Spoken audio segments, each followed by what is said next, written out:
Good morning, everyone. I hope you're still enjoying the cooler weather. I get a little bit raspy, but I don't mind. I enjoy the cool weather. It kind of reminds me of my days as a kid, growing up on the East Coast, where it would get really cold. But I'll probably regret that as it gets cooler and cooler. But for now, it's good.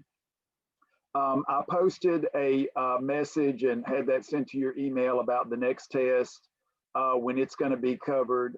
Basically, with the test number 4, this will be at the beginning of our upcoming week and cover through what we talked about on Tuesday. And so this will give you an opportunity to have less material on an assessment. And I'll give you the same as you saw in the email, in the announcement, the same window of time to be more flexible. So again, very generous, so you can plan your time and take advantage of the flexibility. That's what I'm all about. I want everybody to feel like they have enough time to get finished with their work. And so I gave you a little extra time with the homework and also with this week's quiz, just because that was finishing up the trigonometry. So keep the steam rolling. That is, keep pushing through the beginning of next week. Get your test out of the way, get your homework done, and then you can prop your feet up a little bit with your family and friends and take a short breather, and then we'll start back and complete the work, and then you'll have a lot of work under your belt, and you can move forward. So again, I'm glad that everybody is doing well health-wise. That's a blessing. Tough times, take care of yourself. Wear a mask when you go outside. Again, I'm doing the same thing, so just be very careful. Now, what we want to do today is to cover the topic of the hyperbola, and just like we did with the ellipse, derive an equation, see how we can work with it. There'll be a lot of similarities with the ellipse, so it'll be easier the second time around. And then once we complete that, we want to talk about moving the center of the coordinate system, just like we did with quadratic functions, moving the center to another point. For instance, when we would find the vertex of a quadratic function, we would find the new center, so to speak.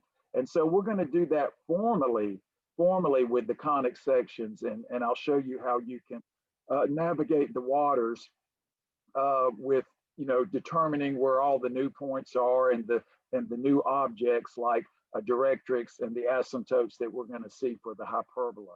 So let's get started with that. So let me share my screen. Now, like I said before, when we look at this particular setup, it's not much different from the ellipse. And so when we think about it, there's only one word in the definition that changes, and this is amazing. It's just that one change in a one word makes the structure that we get very different, but similar in many ways. So a hyperbola is the set of points in the plane. Let me move this cursor over. In the plane, instead of the sum, we're going to say the difference. The difference of whose distances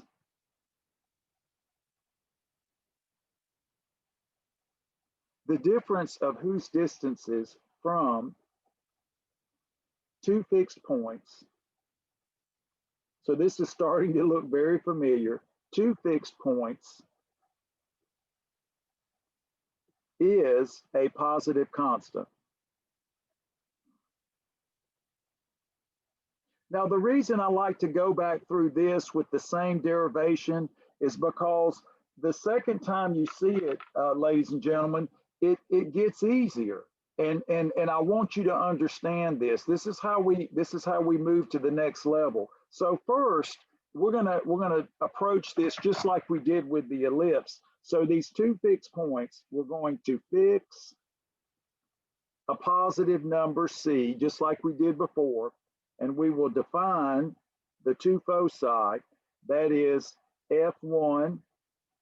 Again, we're going to situate them on the x-axis equidistant from the origin. Start off the same way. No need to change that. I mean, simplicity is the key.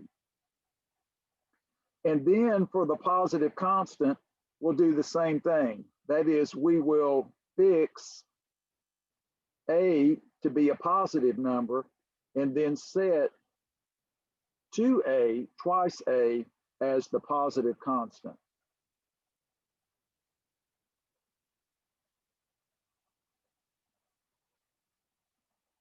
So when we think about this and we think about what we're doing, there's not a whole lot of difference. So basically, it looks like we're just doing the derivation for the ellipse. But let's just remember, take your colored pen and just put a box around that. So what we can do to get the ball rolling is just to kind of situate things in the Cartesian plane. We're so focused on the X and Y axes, and we are indebted to Rene Descartes for inventing this. I mean, be kind of hard to graph things, be kind of hard to look at visuals without them. So we've got the x-axis and the y-axis. And so again, we'll just go ahead and situate two foci. So we have F2, which is C comma 0. And then over here, equidistant from the origin, we'll do F1, negative C0. Now, one thing that we have to think about in this particular case is that when we consider the hyperbola, we really can't start right here where we did with the ellipse, because notice here, if we were here, then the difference of the distances would be 0. So that's not going to work. So right now it's looking like this curve is already going to be different, and maybe possibly in two pieces. So we're thinking if we were somewhere here, if we move down this direction, we really couldn't go in that direction because the positive constant would get too small and we would have to go this way. So for right now, let's just take an arbitrary point, create a triangle, and then see where the algebra leads us. Now, of course, the Greeks, if you've seen a hyperbola before, it's got those two nice branches. It looks like eagle wings, kind of thing. But we're looking at this from the point of analytic geometry. So we're thinking, okay, at least for the beginning part of this, let's just see what the algebra tells us we're going to get, and then we can work backwards. So just like we did before, we need to figure out how A and C are related. So we're going to take a point P on the hyperbola. So this will be a point on the hyperbola, and then we'll look at the distance to focus 1 and the distance to focus 2. So this is, again, remember with the ellipse, we determined that A was bigger than C. Here, I think we're going to find the opposite, but let's just see how we're going to do it. And we're going to do a very simple use of the triangle inequality. So use triangle inequality.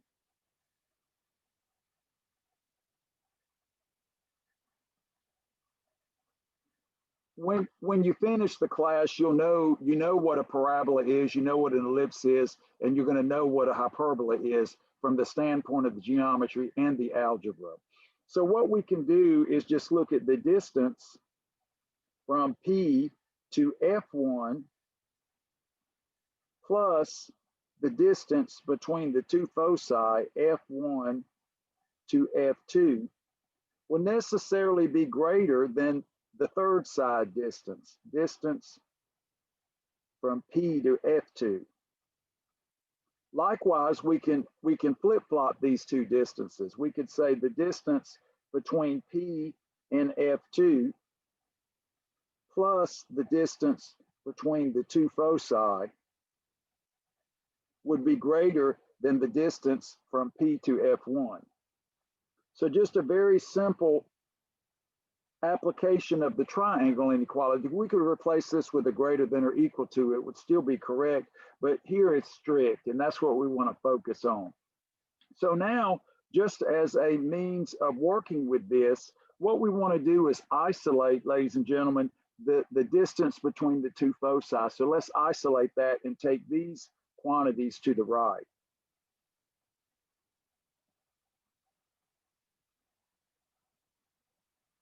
Just like trigonometry, we're having to obey a lot of arithmetic, but this is easier than the unit circle. But now you're good with the unit circle. You've learned the arithmetic. So we'll transpose the distance between P and F1, and then we'll transpose the distance between P and F2 here.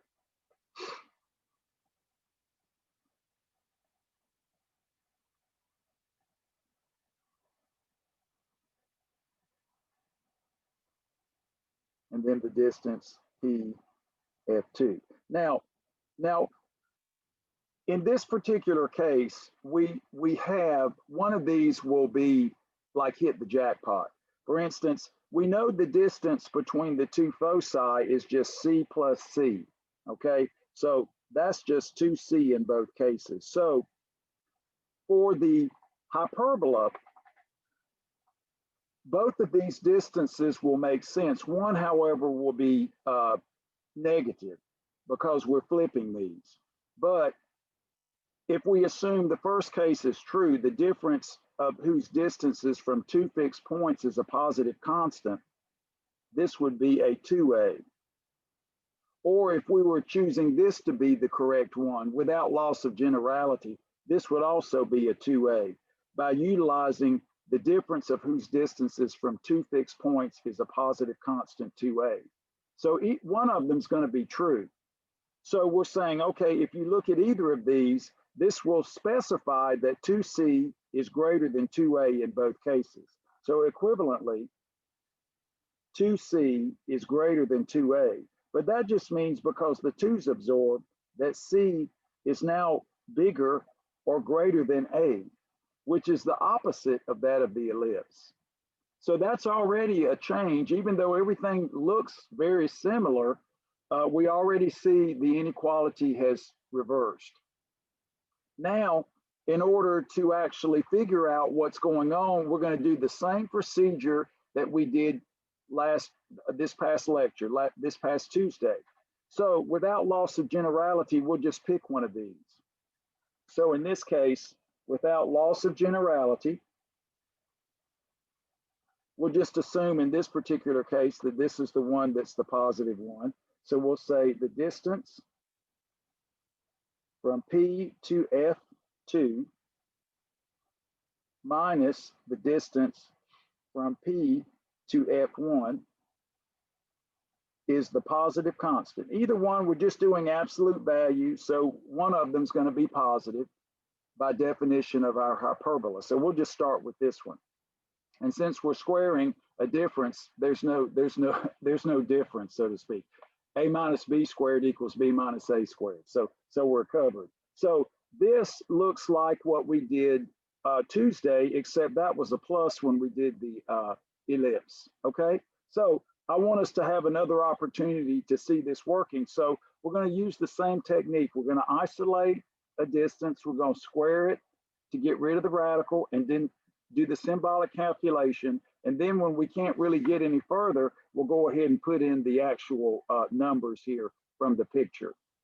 So let's isolate this guy here. So we have the distance from P to F2. This is good practice. This is going to help you in your physics classes because it's all important and even will help you in your remaining calculus sequence.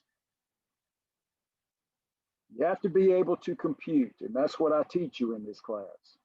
Now, again, to square, we just square both sides. We want to get rid of that radical, and we're going to get rid of one of these, but generate one more.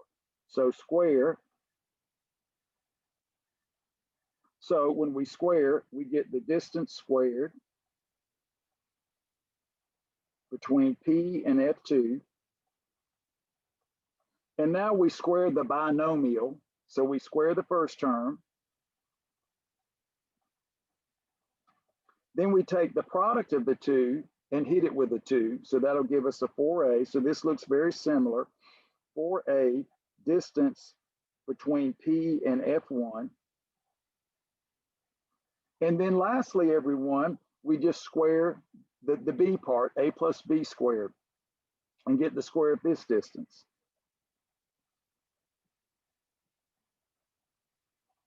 So using the symbolic computation at least cuts down on the amount of writing that we have to do, because there's enough writing just doing what we're doing. Now notice this is a square, so it has no radical with the Euclidean distance. This is also a square, no radical. But this one has the square, or no square here, so there is a radical because we couldn't square that part. That comes out in the binomial theorem, so we can't do anything with it. So what we'll do is isolate this one. So just leave this on this side and take everything else over, but we'll start writing with this side to keep everything easy to see. So 4a times the distance from P to F1 equals, and now all of this, these two terms will go over to join this one. So we'll write the distance squared P to F2, then minus this term, and then of course minus this term, the distance squared from P to F1. Now, if you recall what we did with the ellipse, this is about as simple as we can do right now. So now we can fill in the numbers from the coordinates and see what absorbs, and then square one more time and we'll be in good shape. So first, let's just go ahead and do this. So we have 4a. So we've got P to F1. So we're going to do the difference in the x coordinates. So x minus the negative. So that'll be x plus c, square it. And then we have, oh, sorry everybody. So x minus the negative c, that's x plus c. And then of course we have y minus 0. So that's just y squared, Euclidean distance. And of course, this still has the radical, so we're lazy and put the 1/2 because that's easy to write and easy to remember. We're done with this side. Now one thing that's interesting about this is that we're not applying any new algebra except just filling in the details. But let me write that. I tried to make that 1/2 look better and it looked worse. So now let's fill this in. So P and F2. So now no radical, x minus c, quantity squared. And then y minus 0. So we just get plus y squared. And then of course this term minus 4a squared. And now we have the minus, but that's just this term here. All these guys in here, we just have the minus. So let's just put this inside the parentheses or brackets. So this will be x plus c, quantity squared, plus y squared, with no 1/2 because this is squared. This one isn't, so it has the 1/2. So now what we want to do is expand some of this and see if we can get some of these terms to absorb and simplify things when we square again. So we've got 4a, go ahead and expand this, x squared plus 2xc plus c squared plus y squared to the 1/2. And then of course over here, let's collect all the terms. So we get an x squared minus a 2xc plus c squared plus the y squared. And now of course this is the same as this, so we just subtract all of these. So this gives us minus an x squared minus 2xc minus a c squared, and then minus a y squared. So now that's kind of why we had to resort to this technique at this point, because we can't see any of these terms that absorb in this part. So that's why we go from the symbolic to the numbers. And so now we see the x squares absorb, the c squares absorb, and the y squares absorb. So again, put boxes around things or underline them. That's a good way to keep up with checking off terms without the slash lines, which is no good. And so now notice when we look here, what remains? Well, we've got the negative 2xc and the negative 2xc here. So that's good. Now, and another thing too, I left out my minus 4a squared, focusing all on this. So let me just stick this down here, 4a squared. So don't forget this guy right here. And so I just put him down here. So he's important. So now we get negative 4 copies of the xc. So negative 4xc minus 4a squared. And then of course we have the 4a x squared plus 2xc plus c squared plus y squared to the 1/2. Now, get another sheet of paper. And another thing that we notice here is that the 4 will absorb. So at this point, we're in good shape. We're almost to the finish line. Notice we have a 4 here, we have a 4 here, and a 4 here. So you're thinking, Professor Ron, can we just divide by negative 4 and get rid of those 2 negatives? We can do that and have a negative over here. No big deal. So let's do that. So let's just, to get rid of the negatives, let's just divide by negative 4. So we'll get the negative a. That's going to absorb in the square anyway, so we're in good shape. Here, let me bring this. I want to use the paper a little bit better. Let me slide this up a little bit and bring this down so I can be more efficient use of the paper. So now we get the negative a. So we have, if you want, let's just do this. We can kill 2 birds with 1 stone, but I won't do it. Let me just do this. Forget what I said. Just do this. Better to just write out the extra step. Make sure everybody's on the same page. And so when we divide by the negative 4 here, we just get what? Xc plus a squared. So it's probably better just to, since I did the negative 4 here, just to go ahead and clean this up. Now we can square. Notice we're in a good shape like we were back up here when we squared the first time. When we square this, we'll get rid of the radical and we can use the binomial here. So it's simple to do.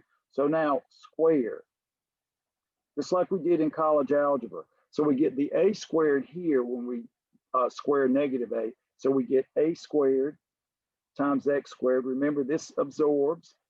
So we get a squared times x squared plus 2a squared xc plus a squared c squared plus a squared y squared.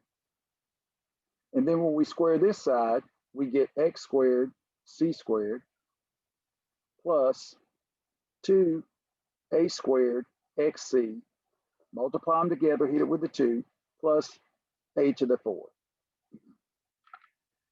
So now we don't get a whole lot to absorb, but we see the 2a squared xc absorb each other.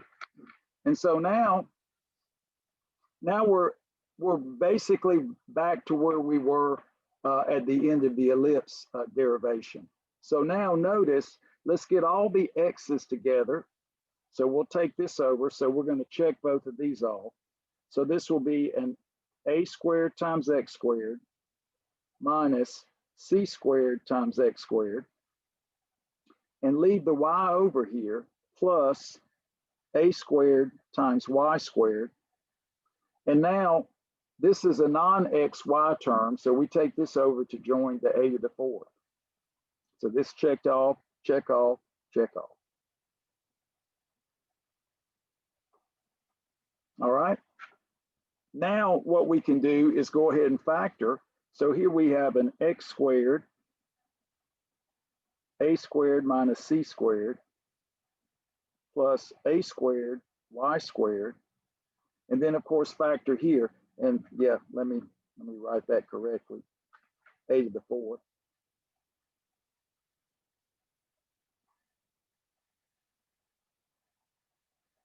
The thing about the symbolic computation is that it guides you. It always guides you. You can always, if you got a typo, it's like you got shocked or something.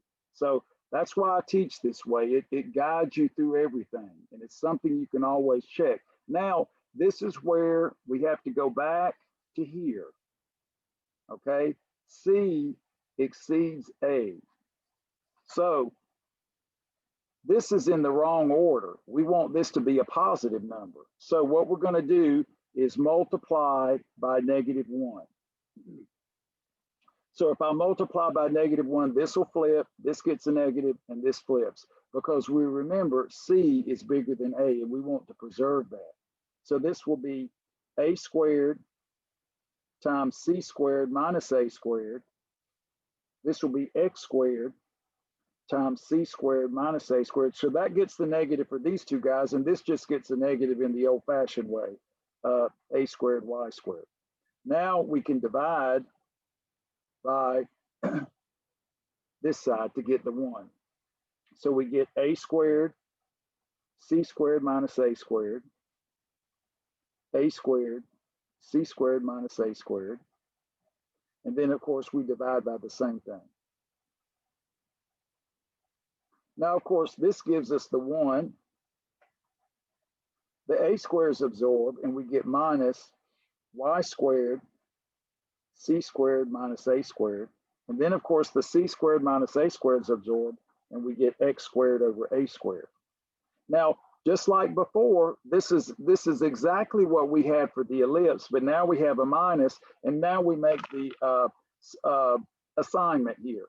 Set b squared equal to c squared minus a squared. So now the a's and the b's in the general forms for the ellipse and hyperbola should no longer be a mystery to you. If you learned this before, now you know why they exist the way they do. This is a convention set up to get a nice standardized equation. So now this says that c squared equals what? A squared plus b squared. So with the hyperbola, c is bigger than a, and instead of c squared equals a squared minus b squared like we have for the ellipse, we have c squared equals a squared plus b squared. So that goes on the note card to remind yourself between the differences that we have with the ellipse and the hyperbola. So now when we write our standardized equation, we have a squared over x squared minus y squared over b squared equals 1. And the only difference is a cosmetic one. Instead of a plus, we have a minus. And you're thinking, well, okay, that's easy enough. Well, now, every time I hit the cursor, it goes away. So now what we want to do is just kind of see what this has an impact on our drawing. So we're going to kind of figure out something about the curve. First, we've got this and we've got this. And then remember, we had the foci. So we had foci plus or minus c, comma 0, just to shorthand that, plus or minus c, the F1 to F2.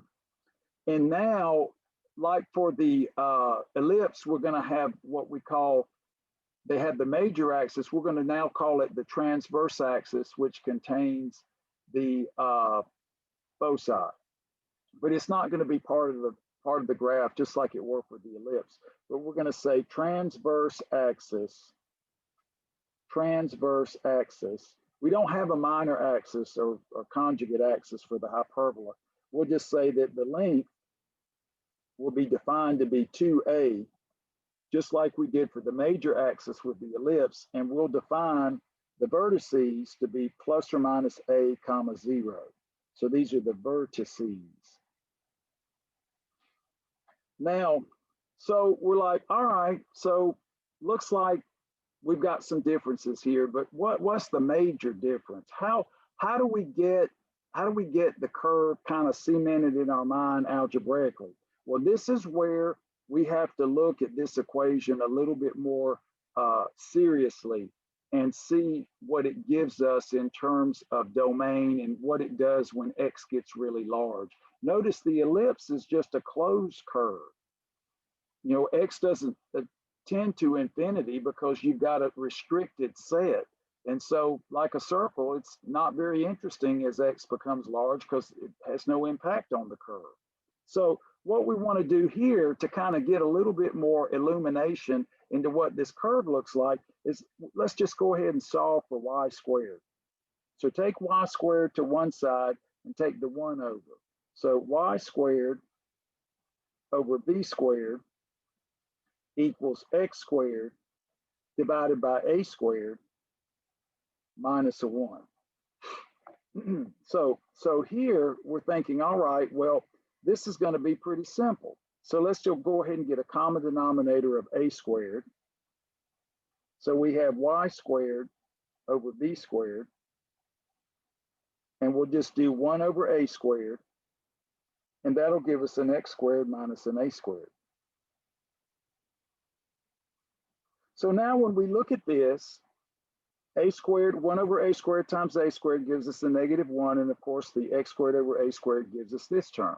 So now we're thinking cross multiply. So if and only if y squared equals b squared over a squared times x squared minus a squared. Now, of course, like we had before, we have a, b, and c. A, b, and c are all positive quantities by definition.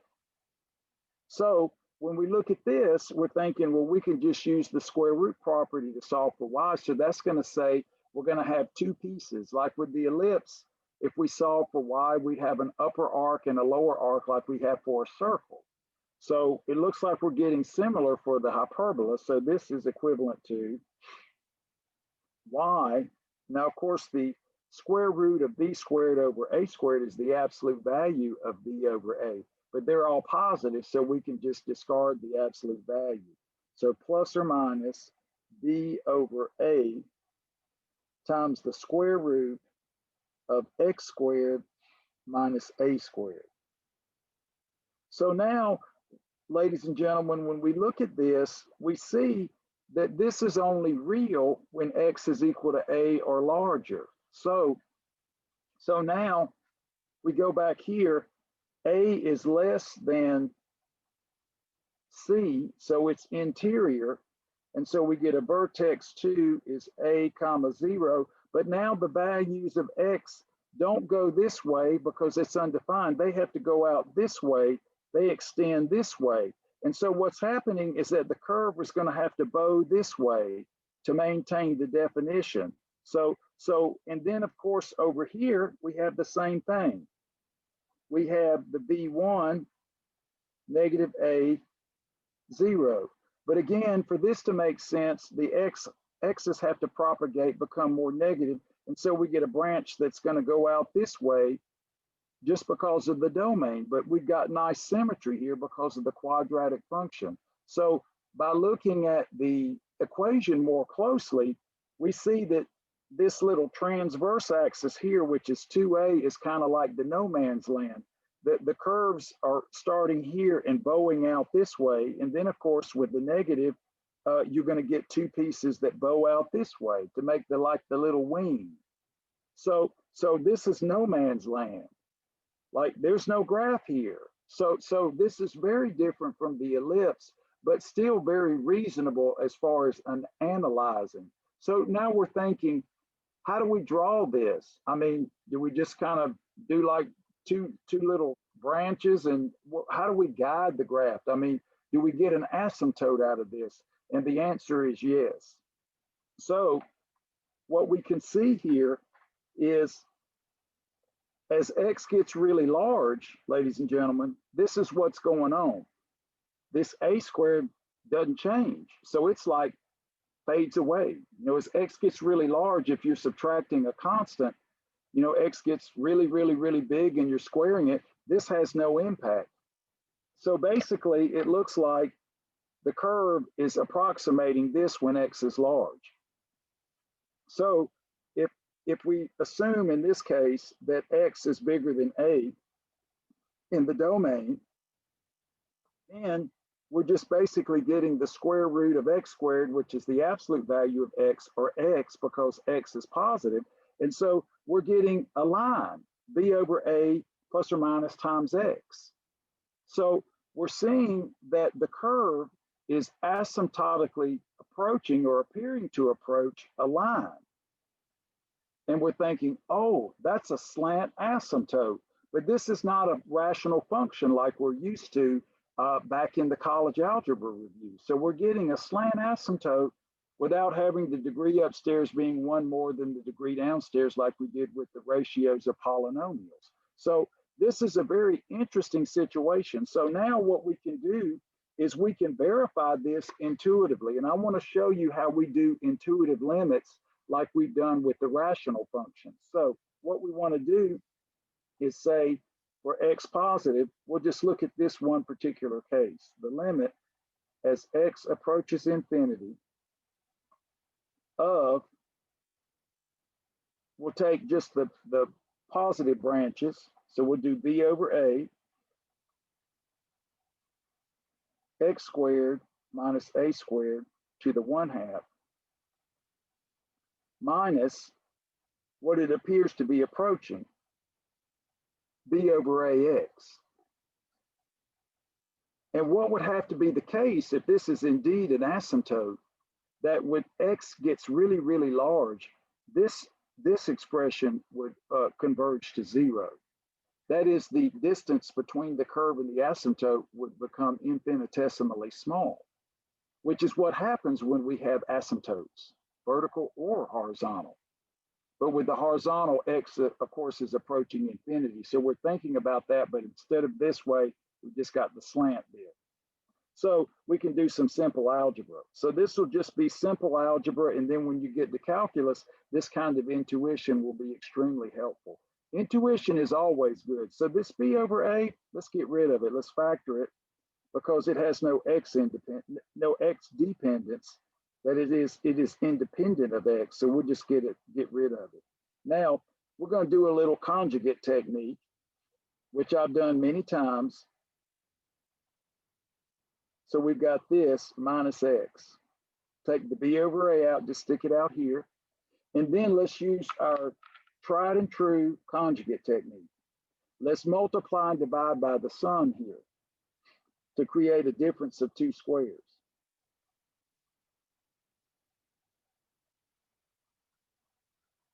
Do the same downstairs.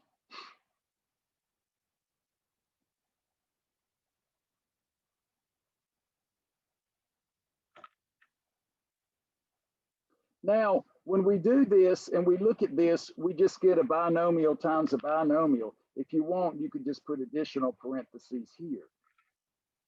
And so what does this give us? So we get, let me just give a little bit more room here to work. B over A, limit, X is getting large. So think intuitively, X 100, 200, really large. Outer and the inner absorb. So here when we square, it's like squaring the radical goes away and we just get x squared minus a squared. And then we have negative x times x, which is negative x squared,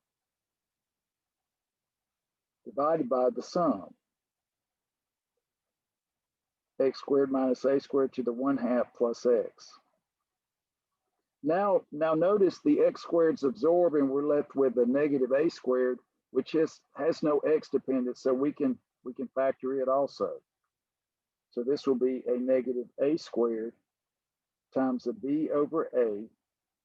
And this gives us the limit as x approaches infinity of, well, what's left? 1 divided. Now I'll write this as a square root. I was doing the half just to save a little bit of space.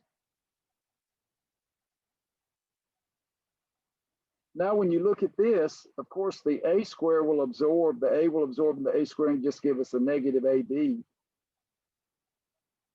Now here, when we look at this, we can factor an x squared out of each of these and then square root it to get the absolute value of x. But again, x is positive. So this is going to give us the limit as x approaches infinity of 1 over x times, let me move my cursor over here, and this will give us 1 over, in this case, I'll use parentheses again, 1 minus a over x quantity squared to the 1/2 plus a 1. So now I've written it this way, so you can now see that as x approaches infinity, we just get negative ab, 1 over x, x gets really large. We know that that tends to 0. It's like 1 divided by 1,000, smaller and smaller, so that's a 0. And then, of course, here as x gets large, this fades away to 0, and we're left with a 1 divided by 1 plus 1. Square root of 1 is just 1, so we're basically getting 1/2 downstairs. So negative ab times 0 times 1/2 is just 0. So that's a way of looking at the fact that now this structure right here provides a slant asymptote.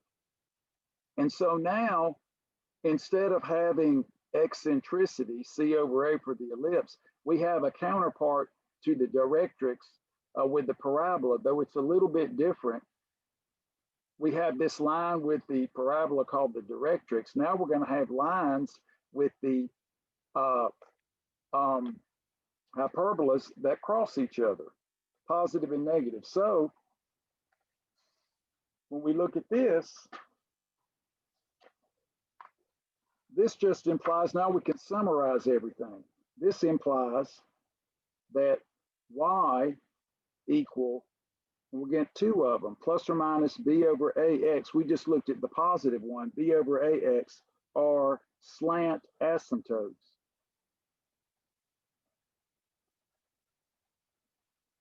Are slant asymptotes for the hyperbola.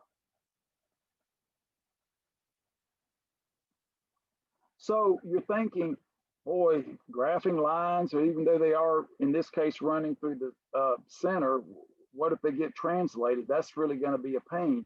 Well, I'll show you a real simple way to look at this. So we've got, again, the foci and the vertices that we had with the ellipse, but now we have the additional piece of the asymptotes.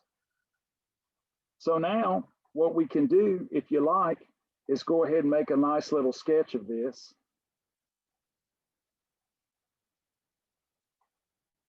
So all of this, can put all of these little attributes on a note card. You'll see these in your textbook. They summarize them really nicely, but sometimes it's nice to have a little note card that you can reference as you do your quizzes and all. So now notice we have the foci,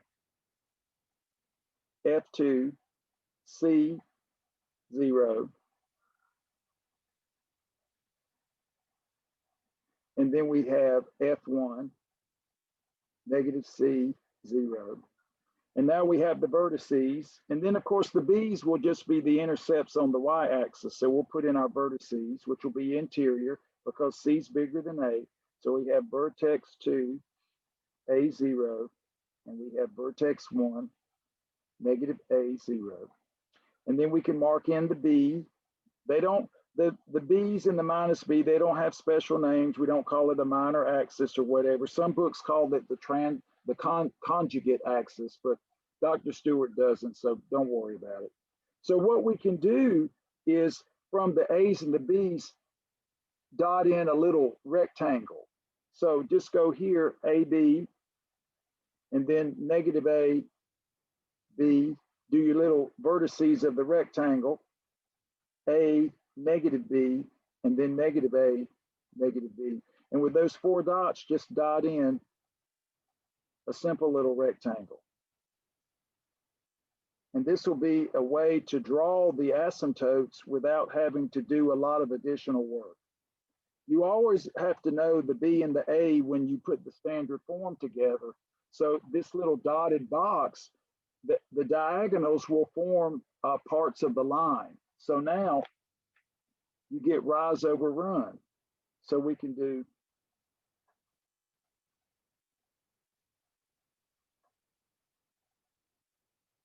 and then do the other one here. So these hyperbolas are really strange objects. Just a difference of one word in the definition. So now we have, this is the positive, so y equals b over ax. And then we have the negative slope, y equals negative b over ax. Now notice, just like we had before, we get a point on the curve, but then it's like a wing. It starts to move off this way and then approach the asymptote like that. And then of course it's symmetric on the other side.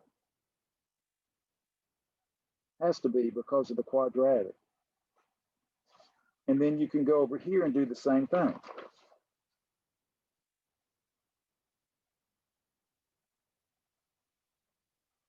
Nice symmetric curve. There. So what we're seeing here is that the asymptotes are critical for getting a picture. We can't draw this infinitely. So what we want is a reasonable picture of what's going on.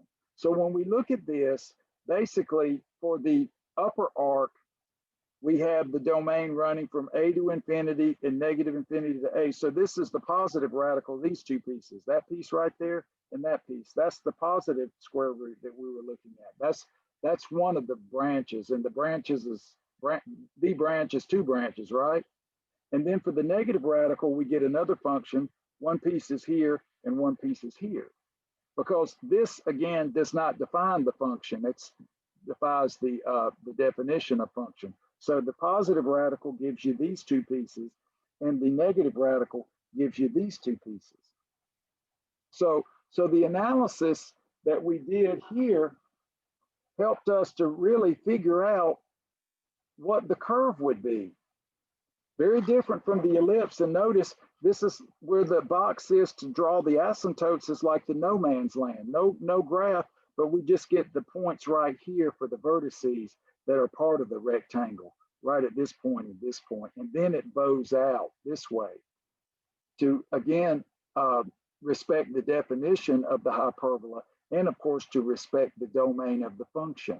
So again, the analysis here is a little bit different, but now we can see that everything's pretty much the same. For instance, let's just go ahead and summarize all of this. We have the vertices, plus or minus A, 0. We have the foci, plus or minus C, 0. And then we have the asymptotes, y equal plus or minus b over ax. And then of course we have c squared equals a squared plus b squared. So c is bigger than a. So when you do these in section 4, when they're translated, you'll have all these slots to fill in, but of course all the slots won't make sense for each conic section. So what you'll end up doing is just the D and E for does not exist. Like if you're doing an ellipse, it might have a block for asymptotes, but you'll just put D and E because ellipse doesn't have asymptotes, nor does the parabola, but the hyperbola does. So So the idea is that the WebAssign will be very interested in figuring out, they want you to tell them especially what these objects are, what these points are, and what these asymptotes are, these lines are. So because they uniquely define the conic section. Now, just like we did with the parabola and the ellipse, what if we had started out by putting the foci not here, but here?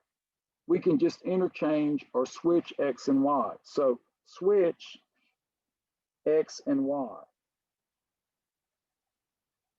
And we can get equations where the transverse axis is actually vertical. So let me write this here, transverse. There's a transverse axis right there, transverse axis. And we say the length, just like we have for the major axis for the ellipse, will be 2a. So, and here's the equation.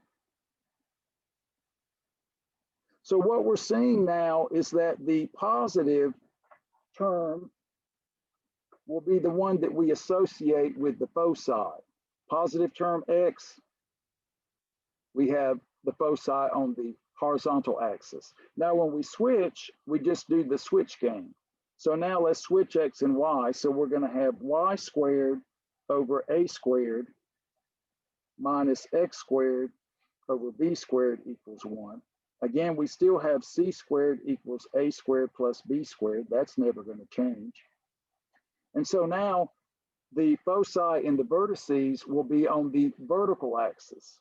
So we have B, 0, plus or minus A, and we have F, 0, plus or minus C. And now with the asymptotes, the X's and the Y interchange. So we have X equals plus or minus B over A Y. And now, of course, if you like, since we normally just solve for Y in terms of X, if we divide, we just get Y is equal plus or minus the A and the B flip. So when you're looking at the curve this way, now we have Y intercepts, so to speak. That is the vertical axis is intercepted. Here the horizontal axis is intersected. So now the biggest change that we see is that now the branches run this way and they're not in two pieces. I'll draw a picture, and then of course switching the X and the Y will flip the B over A to A over B. So let's draw that. So again, we don't have to do any additional work. We just use what we did for the first case and draw the same picture now with everything vertical.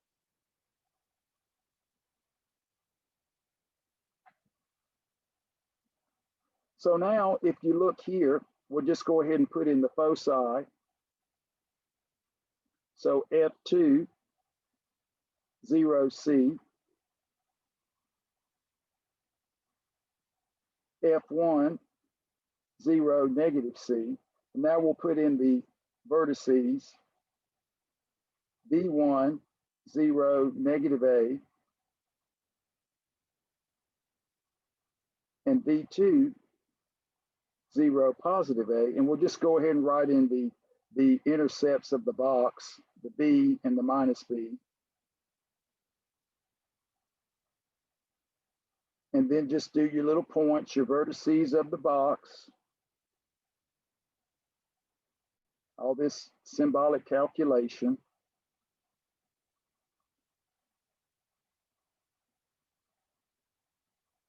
Oh, I'm gonna go too far right here, sorry.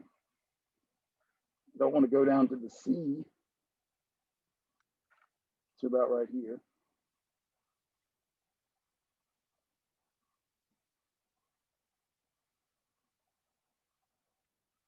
And then draw in your asymptotes, looking at the diagonals.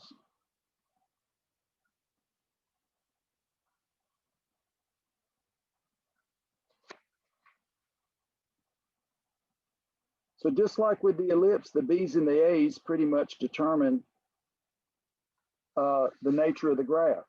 And so now here we have Y equals negative a over bx. Here we have the positive slope, y equals positive a over bx. And now we have y-intercepts, and we get the wings that move out this way. And same for this side.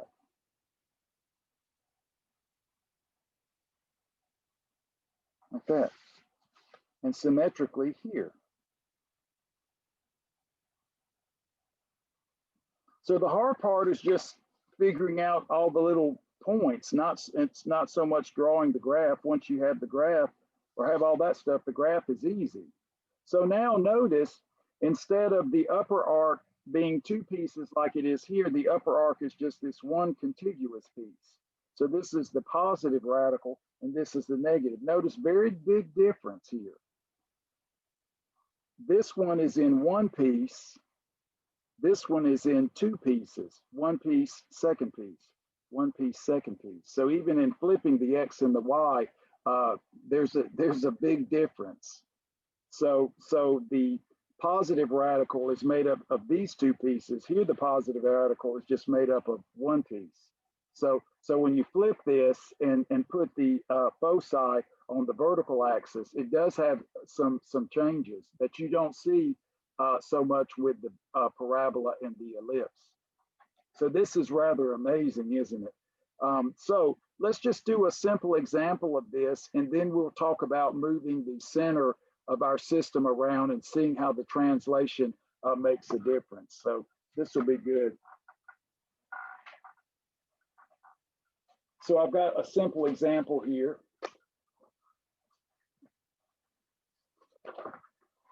Again, now that we've done the ellipse and the parabola, you can kind of see the scheme here is very repetitive. And we like that, kind of like doing trigonometry. It's the same thing over and over and over. Arithmetic of the unit circle, and you have to obey it. You really do. You have to obey the arithmetic of the unit circle. So here's a simple example, just so that all this theory makes sense. X squared over 16 minus y squared over 9. I'm going to give you a nice Pythagorean triple. We get enough horrible numbers when you do the half angles, you get all those radicals. So I'll be good to you. So when we look at this, of course, the minus here basically says, okay, this is the standard equation of a hyperbola. And of course, it's already in the nice form. In some other cases, you may have to divide to make sure that you get the one and negotiate a little bit algebraically. But this is a hyperbola. So it fits the form. And so now we have the positive term associated with the a. So we have a squared is 16, b squared is 9, okay, c squared is a squared plus b squared, a squared plus b squared. So that gives us 16 plus 9, which is 25. So very nice to you with the Pythagorean triple. So now we have a is 4, b is 3, and c is 5. So it's really simple to do this. The hard part is just getting the form right. That's the only thing. And then everything else is pretty straightforward. So now we've got the C. So the let's just look at this. The foci will be plus or minus C. I'll just do the shorthand now, 0. So foci will just be plus or minus 5, 0. And then we have the vertices with the plus or minus A, 0. So vertices, plus or minus 4. And now the asymptotes, because again, we've got the squared term, the x is the positive term, so to speak, as we did in our derivation. So we get b over a. So the asymptotes, y equals plus or minus b over a, 3/4 x. So now you're seeing that just like the ellipse, you may have to spend a little bit more time on the algebra depending on how the equation looks initially. And so therefore you're like, okay, so the center again is not shifted. It's still like 0, 0. It's kind of like the center of the rectangle. So now what we can do is just do a very inexpensive sketch, as they say.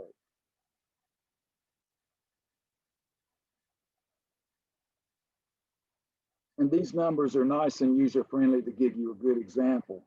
So now, of course, if you like, we'll just do the vertices 4, 4, and 1, 2, 3, and a 4. And now the B's, plus or minus 3.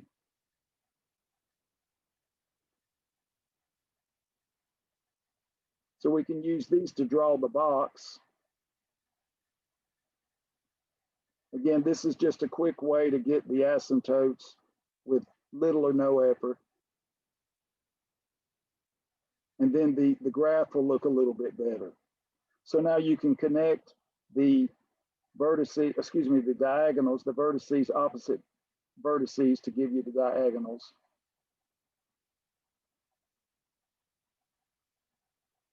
Likewise here.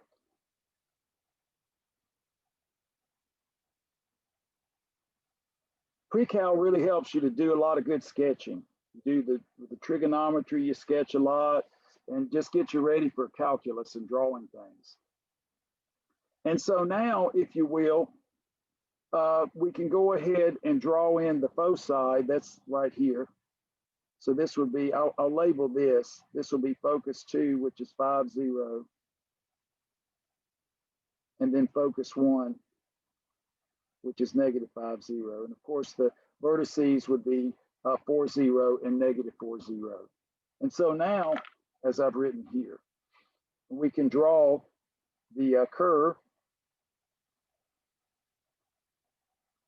Remember, if you're given a point on a hyperbola and an asymptote, you know how to draw it, because remember the curve cannot cross the asymptote. So that gives you tons of information, which doesn't appear to be, but you know that the curve will never cross the asymptote.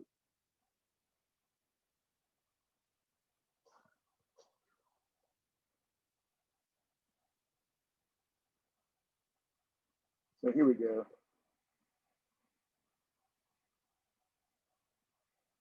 There you go. So there's our hyperbola. Again, not a work of art, just reasonable. So again, when we think about this and you think about curve theory, when you get to calculus 3, you can think about a little ant running along a branch of a hyperbola, you know, and figuring out what you need to do for that. Again, the idea here is that in this case, you've got 2 separate branches. So you could have one running this way and then maybe one running down this way. I mean, there's all kinds of neat calculus going on. And so you can parameterize conic sections and do all kinds of neat things. There is a lot of complexity here, again, because the idea is that when you consider these 2 curves, these are really separate radicals as you go from here to here. This is the positive radical, this is the negative radical, just like a circle, but very, very interesting how it works. I mean, the conic sections provided so many nice examples for the calculus. And so this is why you get the conic sections and the trigonometry and the exponential and logarithmic and the algebraic. You get all of those because they provide such a wonderful quantity of interesting examples with calculus. So that's why we include this in the pre-calculus. Now, so what we want to do at this point is see what's going to happen if we just move things around. For instance, just like we do with completing the square for a quadratic function, we might want to do it in a more generalized fashion called translation of axes. Translation of axes. It's like a new center.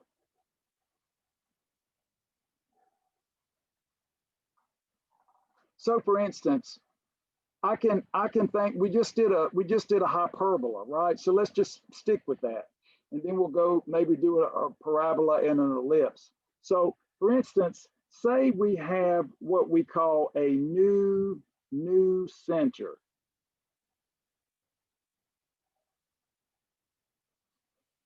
And so what we would say is that in the new, I'll just call this a C prime, in the new coordinate system, that'll be like the new origin. We'll call this the 0, 0,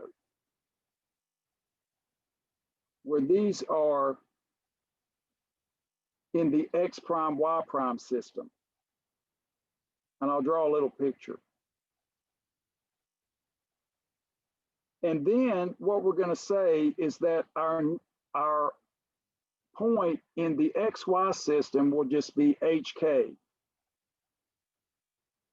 like doing X minus H, Y minus K, like we did in the function transformations. This is in the XY system. So this is what we think of as having a new origin, so to speak. So we might think, okay, so if we have our standard XY system that we draw all the time. Sorry, that one's a little bowed there. So this would be XY. And our HK, say it was somewhere over here. And we draw a new set of coordinate axes where this is the center, called the X prime, Y prime system.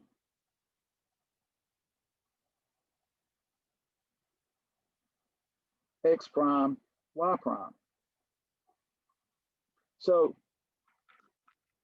what we're seeing here is that this is C prime with the 0 coordinates. And this is equal to C in the old system, the HK system. So in this system, that point is HK.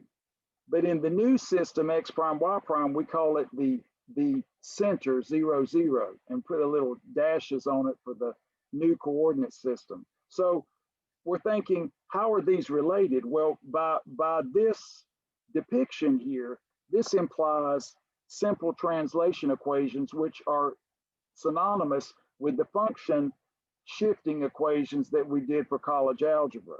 So it means that X prime will be X minus H, and Y prime will be X minus K.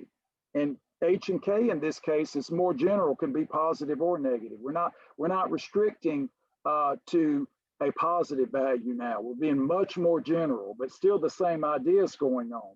So, and then also we can think, okay, well, if we've got X prime and Y prime and we want to write them in the XY system, we use these, or we can solve for X. And sorry, I always want to write too many X's. There we go. Like I say, symbolic computation. And then of course, X will be X prime plus H, and Y will be Y prime plus K. So this is how we can go back and forth. If we have a points in the X prime, Y prime system, we want to write in the XY, we use these equations, and vice versa.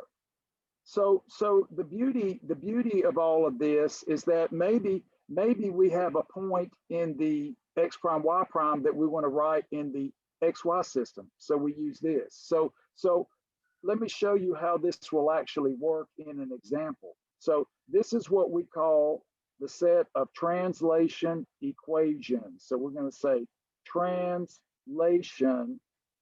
equations. They toggle back and forth between these two systems here, the black one and the red one. So let's just see how this actually works in an example. So let's keep this here and put this on a fresh sheet of paper. So we'll keep this in mind. So how could something like this come about in a way that makes sense for us? And here's an example. So let's do, I think what I've done here, I've done another hyperbola. Yeah, very good. Let's see here. C squared, absolutely, this will work. Here's a good example. So here's my question. How do these equations impact the conic sections, or any curve for that matter? I mean, these are universal. So let's look at it. So here's an example. So we have 49x squared minus 16y squared minus 96y equals 928. So when you look at this, you're thinking, well, this equation's not in the best shape, Professor Ron. It looks kind of unwieldy. And so when you look at it, you're thinking, well, you've got an x squared term and the negative y squared term. So you're thinking hyperbola. So you think hyperbola. So what we want to try to do is generate this, the x minus h and a y minus k. So we'd have this new coordinate system. So if we can generate these two expressions here in our completed square equation, then we know we have this translation going on. We've done this before, it's just we never called it this in this general setting. So now let's go ahead and put everything together. We've got 49x squared, and then we've got the minus 16. Let's go ahead and factor y squared. And then, of course, 6 times 16 is 96. So we have plus, in this case, 6y equals 928. So now when we look at this and we think about what we're having here, the square here is already completed, but this is not completed. So let's go ahead and complete the square. So here, complete square to determine h and k, just like we were doing a circle. So we have 49 x minus 0 squared. That was easy. So we know that the h is 0. That's easy. So now we have minus 16. So let's complete the square. Y squared plus 6y. And then we take half of 6, which is 3, and square it, get a 9, and then pay for it, minus 9, equals 928. So now when we look at this, okay, well, we're good here. Didn't have to pay the piper here. We're all just kind of cheap. And then minus 16. So here, of course, this will just be y plus 3 quantity squared. And then, of course, we have a negative 16 times a negative 9. So that's plus, well, let's just say, well, that's what, 4, and with a 5, a 144. All right. So now notice when we put in the minus, the k is negative 3. So that's minus a negative. So k is negative 3. So we have 49 x minus 0 squared minus 16. And if you like, we'll just do y minus negative 3 squared equals 928 minus 144. So I'm making it look like this right here, just like we did with the function transformations, but again, more general. And so what does this give us? So 4 from 8 is 4, and then 8 from 12, or excuse me, 4 from 12 is 8, and then 8 minus a 1, 784. Let's see what that gives us. So here, we can do a 4, so we get a 4, so we get a 1 and a 38, so that's a 9, and a 24, 6, okay? And then, of course, we have another 4, so 4, so let's see, that's going to be a 4, and then a 36, and 9. Excellent. So we've got a perfect square. So we've got what, 4 squared times 7 squared, or if you like, 16 times 49, which is good because that's what we have here. So now, if we divide 49 times 16, 49 times 16, and of course that's just 784. So this gives us x minus 0 quantity squared divided by 16 minus y minus negative 3 quantity squared over 49 equals 1. So now we see that the h is 0, h equals 0, and that the k is negative 3. So we have x prime equals x minus 0, and then we have y prime equals x minus a negative, or just, excuse me, y minus a negative 3. So just do a plus 3 if you want. Equivalently, x equals x prime minus 0, they're equal, and then y equals y prime minus 3.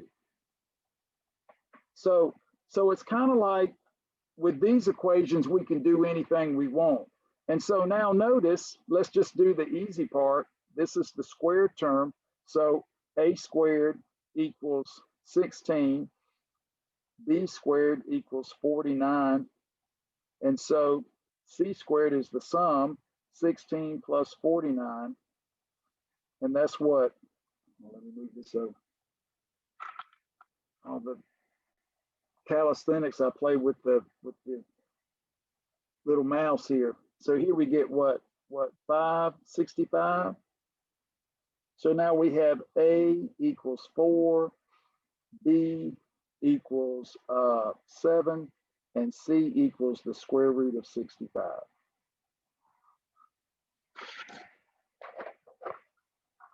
So now when we look at this, we're thinking we can use our translation equations. So right here, always write them down so you can just kind of refer to them and don't guess. It's kind of like doing trig identities. If you guess and you have a typo, then we know that just ruins the problem. It's like doing too much rounding.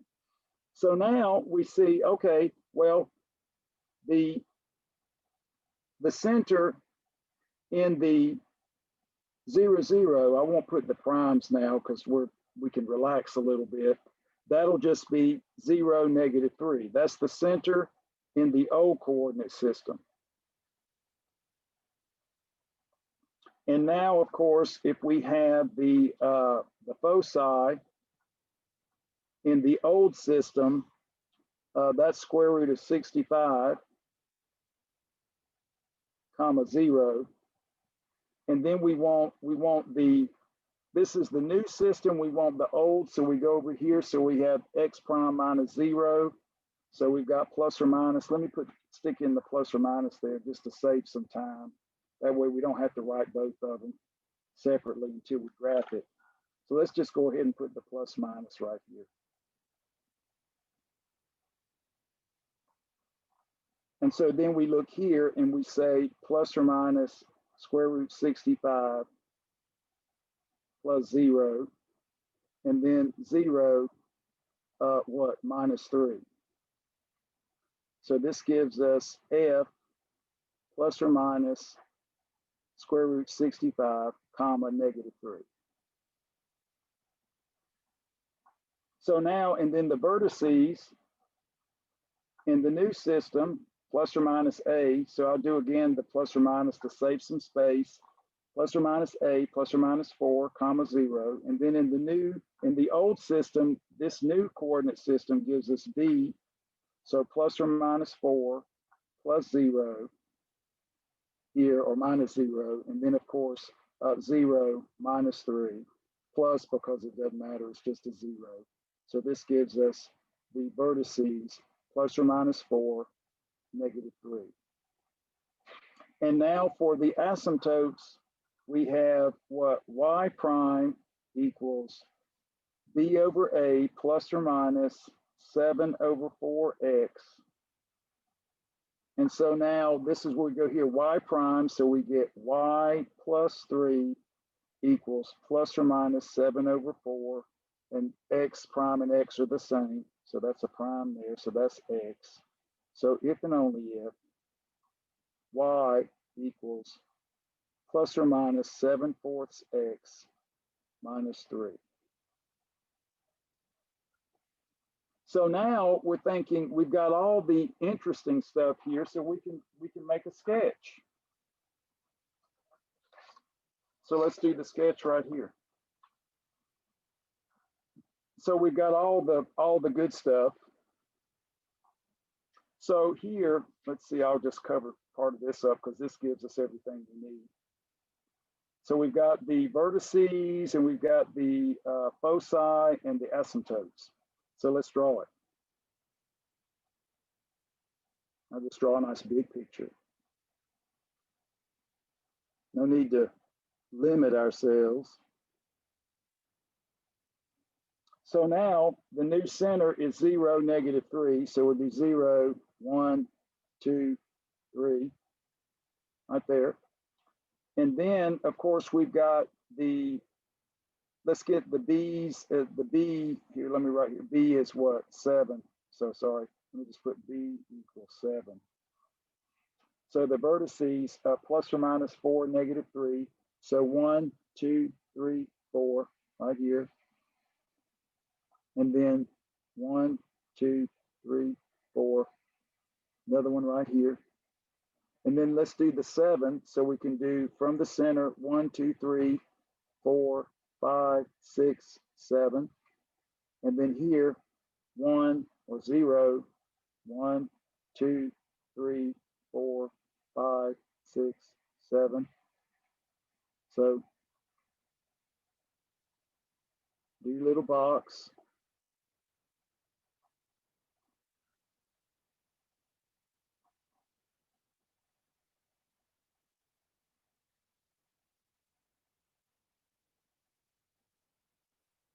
So here we've got, I'll do this inside V2, 4, -3, V1, -4, -3. And then we can go ahead and put in the foci. So that's basically about 8. So 1, 2, 3, 4, 5, 6, 7, 8. Out right here. Focus 2, square root 65, -3. And then 1, 2, 3, 4, 5, 6, 7, 8. Out right here. Focus 1, -root 64, -3. This is, I apologize, kind of dry, but it's doable. And so now, if you like, just use the vertices here of the rectangle to draw the asymptotes right here.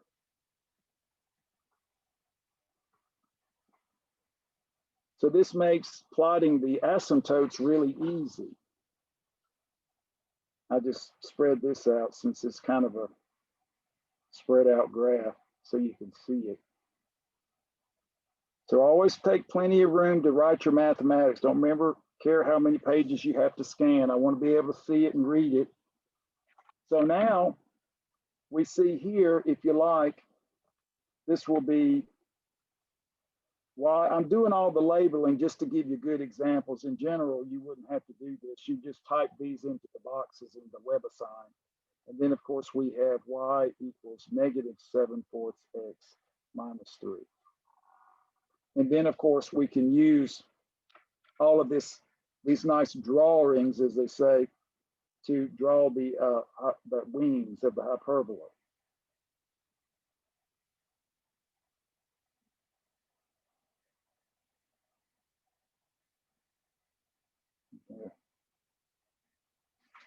Do the same here.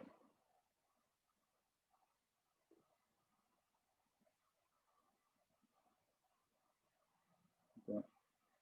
So this hyperbola is really a strange beast. I mean, it's an interesting conic section. I mean, let's face it, it's kind of crazy. And so the idea is that now we have this new coordinate system that has a new x prime axis, but the y prime and the in this case, let me go back to the equations here. The x prime axis is the same as x, but the y prime axis, of course, has been shifted down. So the idea here is that when you look at a problem like this and you think about what we're doing, it's really kind of interesting when you just look at what we've done with the function transformations from college algebra and what we're doing now with the transformations with the translation equations for what? Conic sections. It's the same generalization, but even more far reaching so we can deal with curves in general. So this is kind of an interesting example. Let's look at another one. So when I drew it before, I kind of stuck it at the bottom of this page and it was kind of cut off. So that's why I thought I would go this way with a bigger sheet of paper. So now let's look at a translated parabola. So let's start with an equation. Do the same thing, figure out the translation equations. So we have x squared plus 6x minus 20y plus 29 equals 0. So when you look at this, you're thinking, well, this is not an ellipse, nor is it a hyperbola, because we don't have two square terms. So we're thinking parabola. And the x squared term, or the term that's squared, is the x, so we're thinking up or down, most likely open upward. And so we say think parabola. It could be degenerate, but I didn't pick a bad one. For instance, if you're doing a WebAssign problem and you just get 0 equals 0, that's fine, it's true, but there's no curve there, and that's what you call degenerate, and that does happen. One time in class, I picked a couple of problems from the book that turned out to both be degenerate, and I said, kids, some of these curves do exist. I trust me.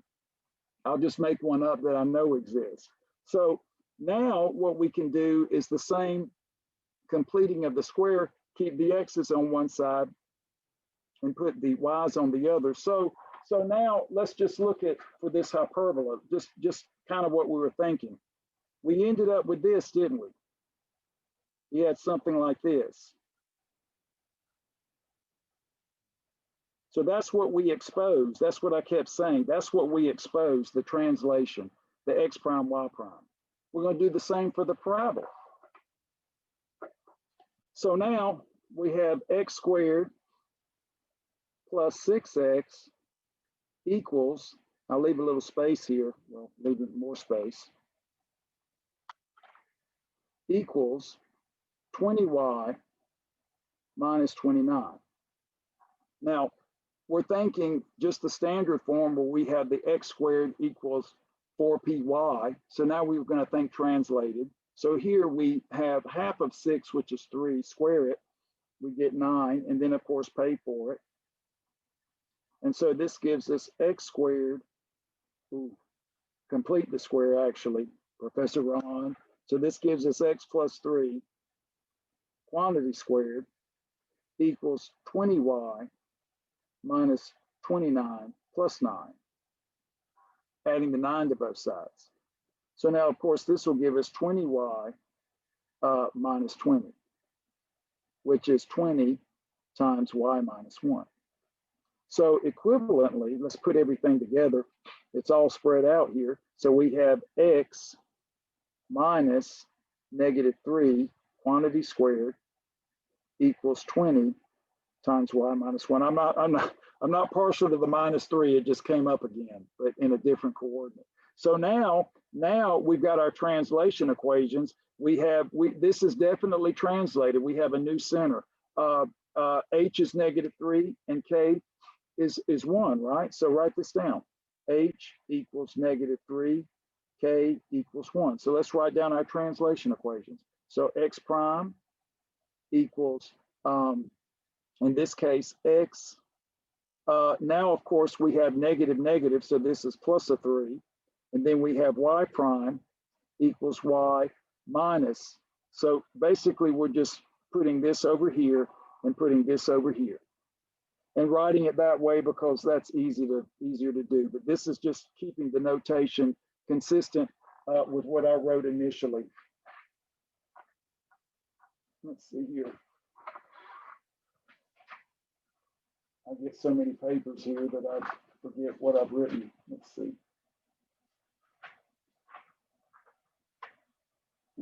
I'll find it. I may have covered it up. Oh, here it is, right here. So we're always looking for these, okay? So now if we translate or transpose, no pun intended, x equals x prime minus 3, y equals y prime plus 1. So those are the translation equations. Use them as we need. Now, notice we've got this nice parabola. So what we're seeing here is that we have x minus h quantity squared equals 4p y minus k. So that's the translated conic. And so now we've done that hard part there. And so now we've got 4p is 20, right? So 4p equals 20 if and only if p equals 5. So these are just really nice numbers, fortunate numbers. They don't always occur. So when we look at this and we think, okay, well, let's go ahead and move everything around. We've got the P, so that's going to give us everything we need. So the new center, so we'll just say C prime 0, 0. But of course, now the center we call the vertex. So let me use a V here. We call this the vertex. Will just be V, and then of course negative 3, 1. And then the foci will be 0, comma P. But then we want to write this in the old system. So here we're going to add 3 and subtract 1. So we're going to say 3 and then 5 minus a 1 right there.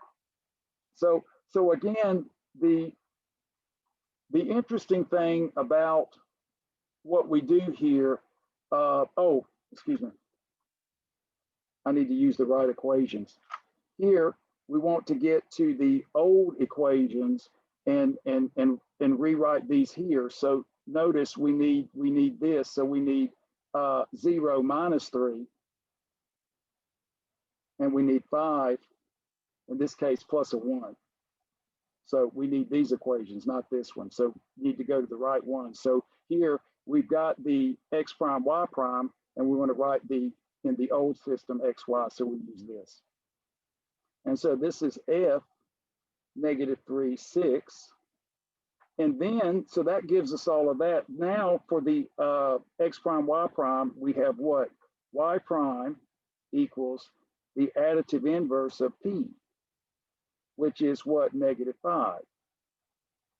And so what's y prime? Well, it's y minus 1. So we get y minus 1 equals negative 5. And so when we add 1, we get y equals negative 4. So we've got the focus, we've got the directrix, we've got the vertex, and now we can get some cheat points cutting this in half.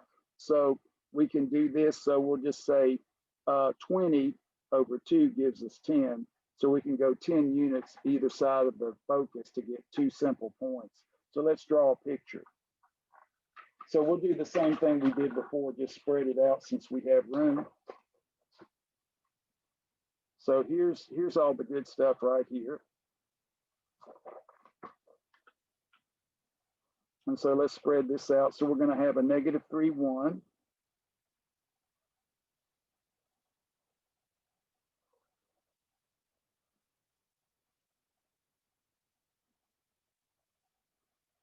So negative 3, 1, 2, 3, and a 1 right there. So that's our vertex. And of course, this P, we're opening upward. So we got B, -3, comma 1. And now we've got y equal -4. So 1, 2, 3, 4.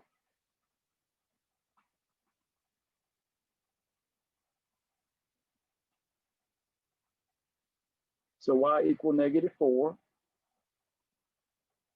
And then we have the focus -3, 6. It's all self-correcting. So 1, 2, 3, 4, 5, 6. If you look at the wrong set of equations, you can always fix it because the points have to align. This has got to be relative to the vertex. So it's all self-correcting if you've got a typo. So let's see, 1, 2, 3, 4, 5, 6. So that puts us here. So we have focus -3, 6. And then we can go 10 units in each direction. So here that's going to be a 3, and then we need a 7. 1, 2, 3, 4, 5, 6, 7 to get another free point about right here. So that will be, in this case, 7, comma 6. And now go 10 in this direction. So we've got what? 1, 2, 3, 4, 5, 6, 7, 8, 9, 10 to get us at -13. So we have -13, 6. So that focal diameter is very useful to get 2 cheap points. And then, like I say, all this is self-correcting. So if you look at the wrong set of equations, it's easy to fix. That's why you always write these down. If you don't, then you're guessing, and that I don't want you to guess. I don't teach you that way. Now, boy, I say that all the time, don't I? So now we can say, let's just go ahead and draw the curve using our widths.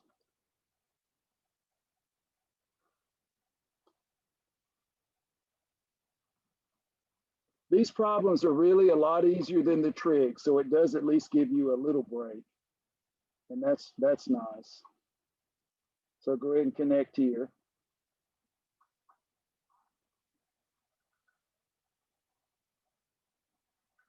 So now if you like, you can go ahead and just mark off the focal diameter length here. This is 20. That's the focal diameter. And we use that to get these points. And then we have our directrix, and we've got our 2 cheat points, our focus, and our vertex.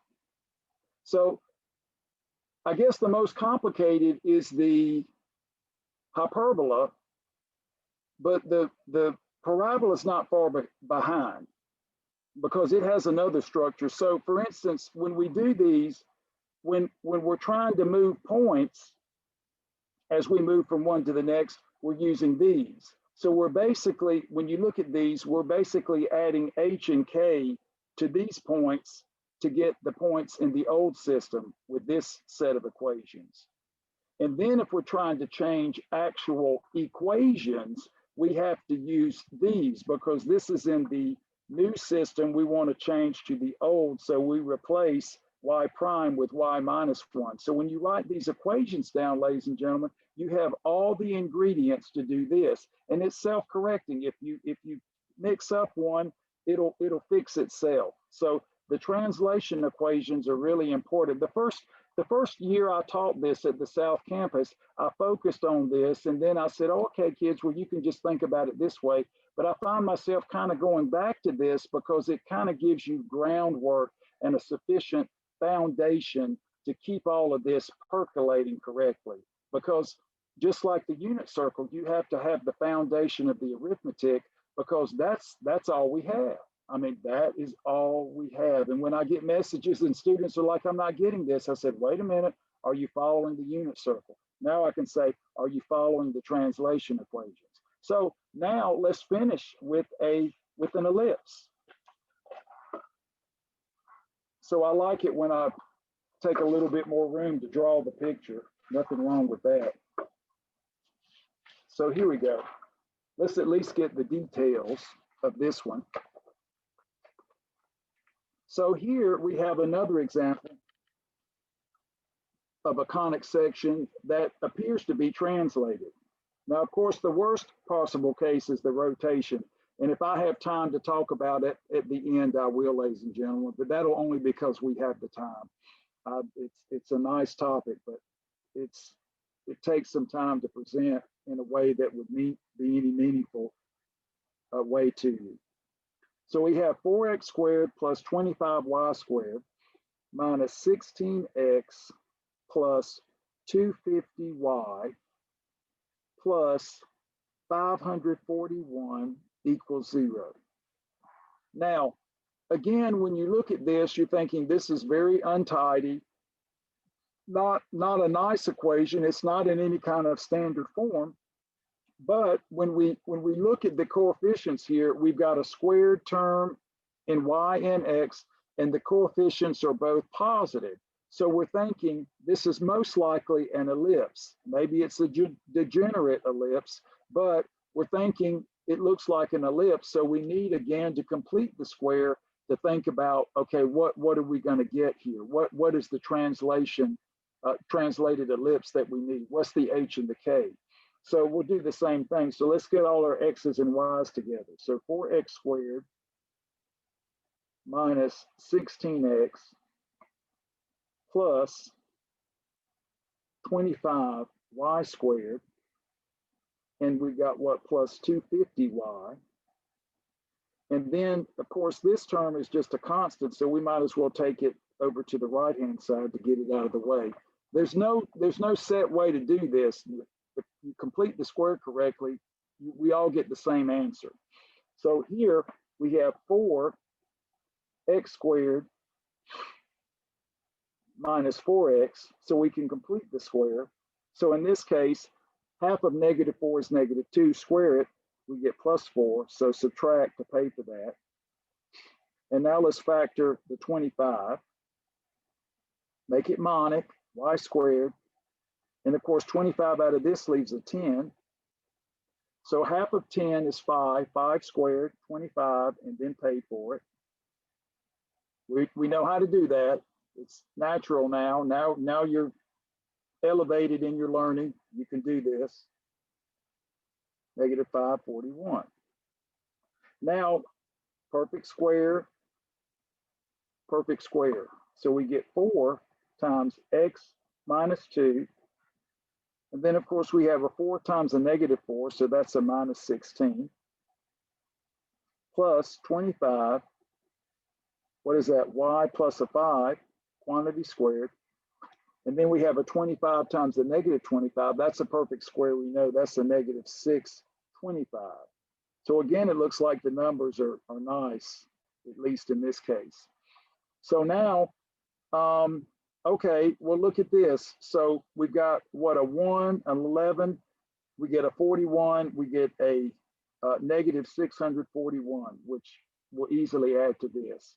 So this gives us 4x minus 2 squared plus 25 y plus 5 squared equals -541 plus 641, which we got right here, and transpose, and that's nicely 100, which is what, 4 times 25. So now we can divide by that, so we get, so let's just do it. 4 times 25, 4 times 25, and then 4 times 25. Symbolic calculation. That's all I do. And when you're doing the tree equations and you get something like the cotangent of 9, you can type it exactly. And inverse cotangent of 9, students were trying that yesterday. I said, it says, if it's not a nice number, just approximate. Don't approximate, just put it exact. Don't save yourself some time. WebAssign will take it. I said, try this out. I said, I don't really know why they're saying approximate if you want to, but don't do it. Just do they're giving you the option there, because most of the problems I give you end up on the unit circle. But we tried one yesterday and it worked fine. I said, do the approximation, do either, but the WebAssign was very user friendly.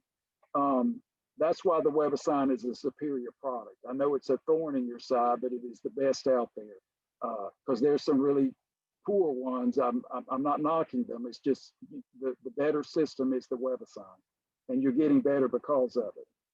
So now when we look at this, we get x minus 2. So let's go ahead and write down all the particulars, and you can do the graph. The graphs of the ellipse are easy. So we get what, 25 plus y minus a negative 5 squared. And then we get a 4. And of course, that's a 1. So this is our so-called standard form. And definitely, when we see here, we have our translation equations right here. We have our x prime, y prime system. This is a translated conic. That's x prime squared plus y prime squared, translated for us. So here we have h equals 2, k equals negative 5. So we have here x prime, just write it down, x minus 2, y prime equals y. Just go ahead and write it as plus 5. So directly from here to give you the new coordinate system and then translate into the old. So x will be x prime plus 2, and y will be y prime minus 5. So if you want to fix the points, you've got to add 2 and subtract 5. If you want to change the equations, you have to do these transformations, okay? So that's the difference. So now we've got, let's see, okay, the center of the new coordinate system is what we call the 0, 0, but we're going to take on the new translated in the XY system, which is 2, negative 5.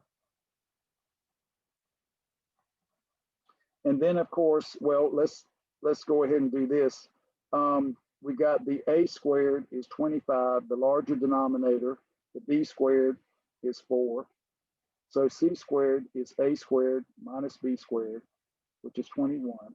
So a equals 5, b equals 2, c equals the principal square root of 21. So very nice. So now, let's see, here we go. Vertices, b prime, so that's plus or minus a. So what, plus or minus 5, comma 0. Now translate. So we got plus or minus 5, plus the 2, and then 0 minus the 5. So that gives us, we can do, well, let's just kind of go out 2 ways. So I'll go ahead and write them out this time. So B1 will be a negative 5 plus 3, negative 3, negative 5. B2 will do the positive, so that'll be 7, negative 5. And now for the foci, in the new system, we have plus or minus square root 21. These are all on the horizontal axis because the x squared term has the larger denominator. That's our convention. So F, so this will be, again here, plus or minus root 21 plus 2, and then 0 minus 5. So focus 1 will be negative root 21 plus 2 minus 5. Focus 2,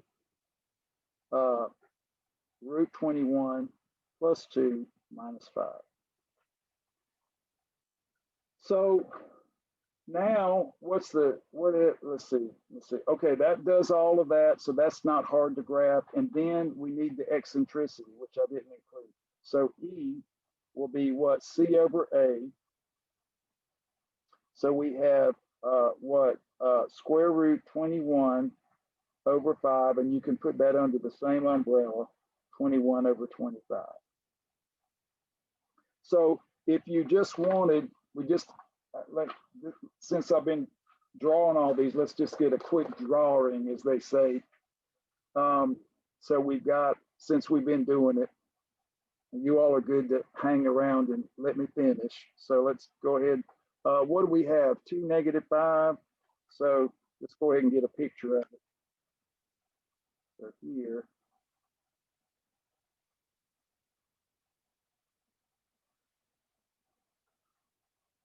So we have 1, 2, and then 1, 2, 3, 4, 5. So there's our center. And then we can do the vertices. So we've got, let's see here. We got the -5, so we got the -3. So 1, 2, -3, about right here. So let me spread that a little bit more. I don't need to change the scale just by staring at it. So let's do so about right here. So right there. And then the 7, -5. So let's see, 1, 2, 3, 4, 5, 6, 7. And so let's see, so we've got 2. So we add the 2, just making sure the center looks good. So 2, -5, that looks good. And then we add the 2 and we get the 7, and we add the 2, the -5, we get the -3. So that just looks a little quirky. Let's just see 1. Okay, so this, let me just check my arithmetic here. So I've got a -3, -5, and I've got a 7, -5, and the distance from 2. Oh yeah, I didn't go over far enough. Sorry, kids. So I need -3. So 1, 2, 3. That's why it didn't look right, because I didn't go over far enough. Sorry. The math always tells on you. So we got V1, -3, -5. And then of course, V2 will be what? 7, -5. V2, 7, -5. Excellent. And now, of course, here, if we go back to here, we've got root 21. So for root 21, we'll just use approximately 4.5. So we'll get a 6.5. So let's see, 1, 2, 3, 4, 5, 6. So real close. I'll cheat a little bit right there. So this will give us focus 2.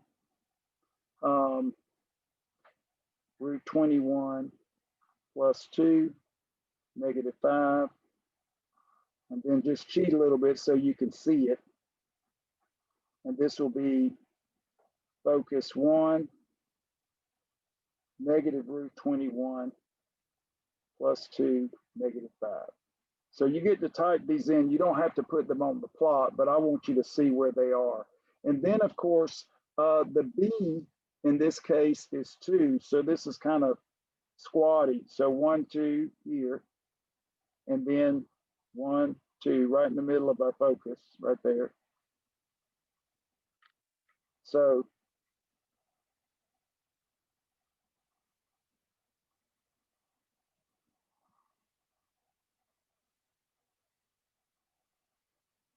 there you go.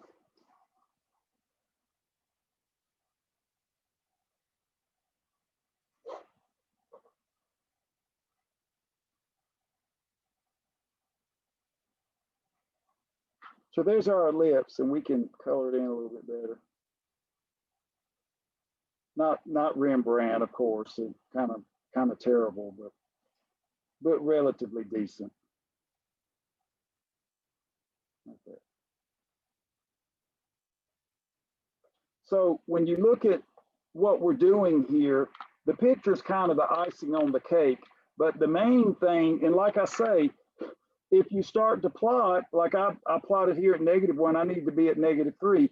The plot says, wait a minute, you computed these correctly. So when you do your WebAssign, like I say, you'll do the completing the square, you'll find your H and K, you write down your translation equations and write your new objects as far as all these new points, the center, the vertices, the foci, and then you'll be asked to do the eccentricity And so you'll use your translation equations to get the new points. Just like you're doing geometrically when we did function transformations, there's no difference. This is just much more general. This is actually better. And then once you have that, you'll be asked to pick a graph. So you can do a quick sketch like we did here. You don't have to do all this labeling. That's too much. I'm just doing this just to give you a little extra, but you don't have to do all this labeling. I just want to kind of give you an idea of what's going on. So when you do the completed square thing, you'll do this for all of them, and you will only fill in the ones that make sense for that conic section. So if you get eccentricity, then you just say DNE does not exist. If you get for the ellipse an asymptote, you say DNE, okay? They'll say length of the minor axis. Absolutely, that's what 2 times 2, which is 4. The length of the major axis, 2 times 5 is 10. That makes sense for the ellipse, but the things that don't, like directrix, you put DNE. So don't fall into the pit by just making things up. Do what you know, keep everything nice and simple, write down your translation equations. I hope you're enjoying a little break from all the tedium of the trigonometry. I love trigonometry. I love any analytic geometry. It's the essence of doing calculus because it's the exact computation. And then you get to have fun to draw a picture. But I hope you're enjoying this and just getting excited about taking calculus. The best thing about calculus is having the background from pre-cal and going into the class running and ready to knock it out. And so if you have listened throughout the term and continue to listen until the point that the class is over, you will definitely be prepared for calculus. And that's my intention. The issue with calculus is not the intuition of the calculus, it is the mechanics that you must execute to do it, just like I'm doing here. So I do not shy away from any technical work. I mean, when I teach, I do the problems. I get my hands dirty just like what I expect of you all. When I do my own research, I do the same thing. And that's the essence of doing math. So I appreciate your time today. Stay warm. I know it's getting a little bit warmer now. It was cold, so who knows what Mother Nature has in store for us. Do some nice planning. If I see you at my office hours, fine, but get your planning done to finish up your homework and set up a good time for your test so you can have all that nice and comfortable. And then, of course, be sure I'll have the Turnitin set up so you can turn in your work and then, of course, complete any of the work next week on the conic sections that's passed the test. And you'll be done to maybe take a little bit of a break. I know you deserve it. But don't break too hard. Keep studying so that you can come back and finish hard. So thanks everyone. Have a great day and thanks for staying later. I'm sorry to go over. I shouldn't do that.